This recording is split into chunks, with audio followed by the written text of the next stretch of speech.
Second Lieutenant Robert Buell, a fighter pilot who was shot down February 15, 1942.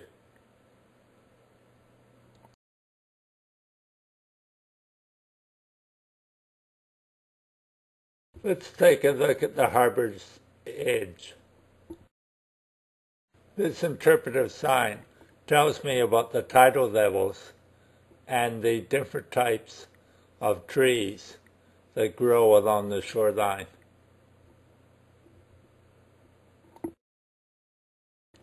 I learned that the harbor provides a home for thousands of different species of plants and animals that have to adapt to a total tidal range of about 8 meters. Darwin's harbor is almost 1,000 square kilometers in extent. It's formed by the drowning of several major river systems after the Ice Age. Fringing the harbor is 20,000 hectares of mangrove forests, the largest single stand of mangroves in the Northern Territory. About 30 different species of mangrove grow here.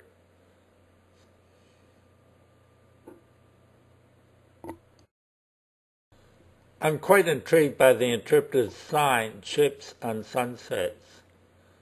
It identifies the various types of ships that you see on Darwin Harbour. These include patrol boats, military frigates, prawn trawlers and ferries, and oil rigs. Darwin enjoys spectacular sunsets. In the dry season, atmospheric smoke and dust filters the fading sunlight and strengthens the reddish tones of the sky. In the wet season, storm clouds and lightning displays can be very dramatic.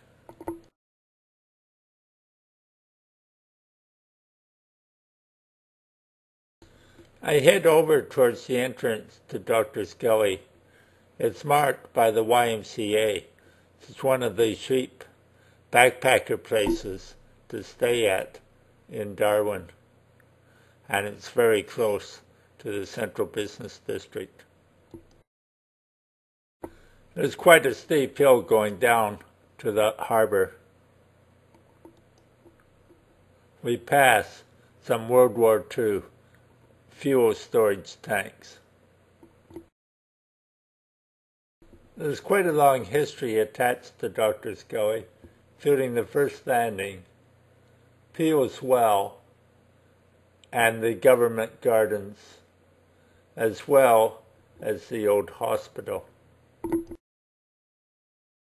The area has a spring of fresh water, came to the attention of early sailors as a place to stop for water.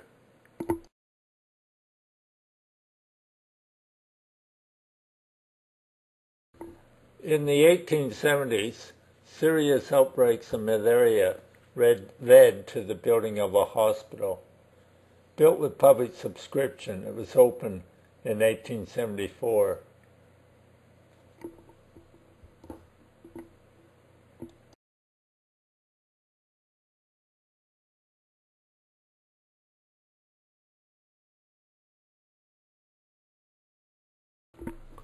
Dr. Peel discovered the water in 1869, and the area became a site for Chinese gardens, market gardens, and Chinese settlement with the Chinese temple.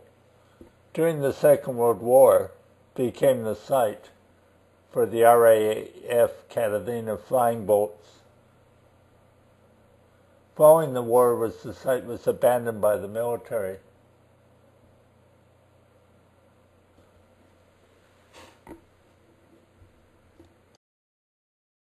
Carl Atkinson operated out of Doctor's Gully. He had the rights to salvage many of the World War II wrecks.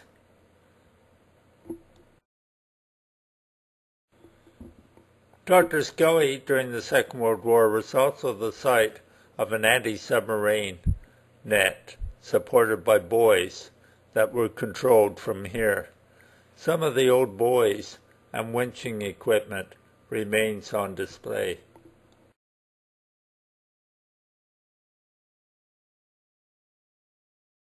The Larrakia nation, the indigenous peoples, also have signs up. The first Chinese arrived in 1874.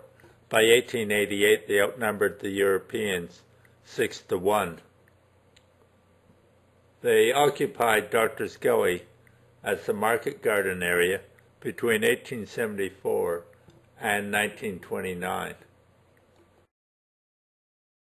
Because of the large number of Chinese, a Chinese temple was constructed in the foreshore area of Doctor's Gully.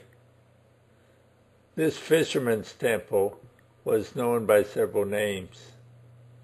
It was referred to as a Hakka temple, a North Chinese word meaning guest people. This photograph of the fisherman's temple was taken during the 1930s. There's a prayer furnace off to the right. One of the curious finds in Darwin was the finding in 1879 of a small pinite statue lodged in the roots of a large banyan tree.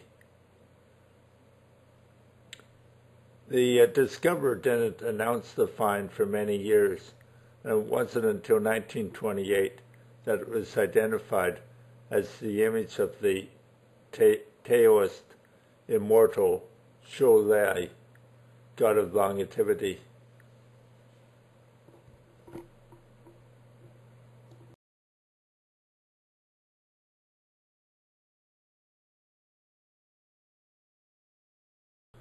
I popped into the rock center.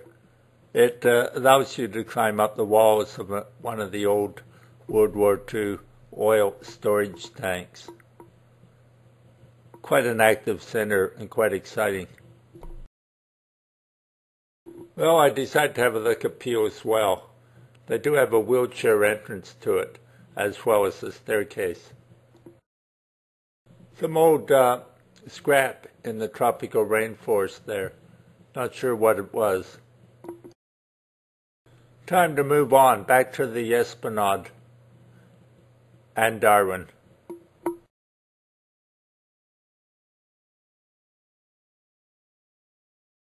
There are a great many tourist sites in this area. An excellent large bulletin board on the history of settlement of Darwin, focusing on the different groups that make up the community today. Of course, the Aboriginals were the first settlers, followed by the grazers from South Australia and the Chinese migrants to work in the gold fields and the pearl diving industry. Some excellent shots of the Larrakia people. The gold rush attracted 8,000 Chinese people. By 1888, they outnumbered the Europeans, almost 10-1. Pastoral expansion to the top end from 1878 brought stockmen from the eastern and southern Australian colonies.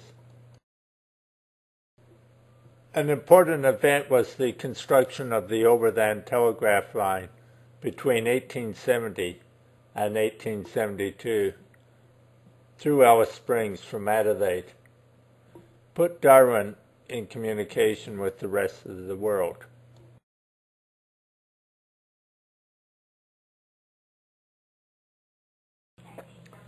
Afghan Cavaliers helped build the overland telegraph line. They later supplied